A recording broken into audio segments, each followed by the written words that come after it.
Pemirsa, Dewan Pers mencatat sebanyak 17.000 insan media yang tersebar di Indonesia telah tersertifikasi melalui uji kompetensi wartawan yang digelar berbagai organisasi profesi. Sementara itu, di Kalimantan Selatan dari 300-an insan media, hanya 10% yang belum mengikuti uji kompetensi wartawan dan kebanyakan dari mereka belum menjadi anggota PWI. Pemirsa, berikut kabar lengkapnya.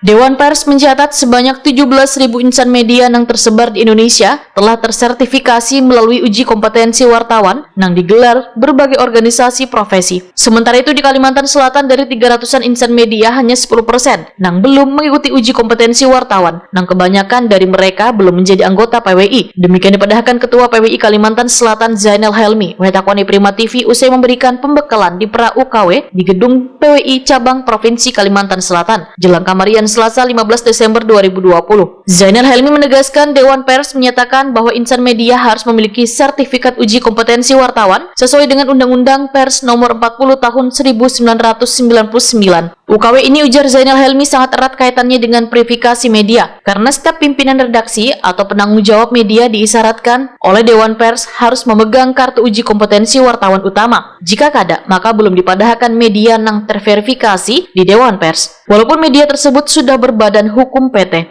sehingga uji kompetensi wartawan ini, ujar Zainal Helmi, sangatlah penting untuk melengkapi salah satu syarat berdirinya media. Karena melalui UKW lahirnya insan media yang bermutu, berkualitas, sesuai kode etik jurnalistik. PWI yang belum ikut UKW itu kebanyakan yang sudah senior. Nah, yang sudah tua-tua, umur rata-rata 55, 60, ada yang 70. Nah, itu mereka mungkin ya buat apa kata mereka kan. Karena mereka juga sudah punya junior-junior yang sudah punya kompetensi utama. Jadi lebih banyak memang jadi wartawan senior aja. Karena lebih banyak beraktivitas di kantor sebagai editor atau apa. Sementara itu, uji kompetensi wartawan angkatan ke-10 11 yang digelar PWI Cabang Kalimantan Selatan sebanyak 47 orang insan media dari berbagai media di Banua. Kegiatan yang dilaksanakan selama 2 hari yaitu 16 hingga 17 Desember 2020 dengan penerapan protokol kesehatan yang ketat ini berlangsung di gedung PWI Cabang Kalimantan Selatan di Jalan Pangeran Hidayatullah, Banjarmasin Timur.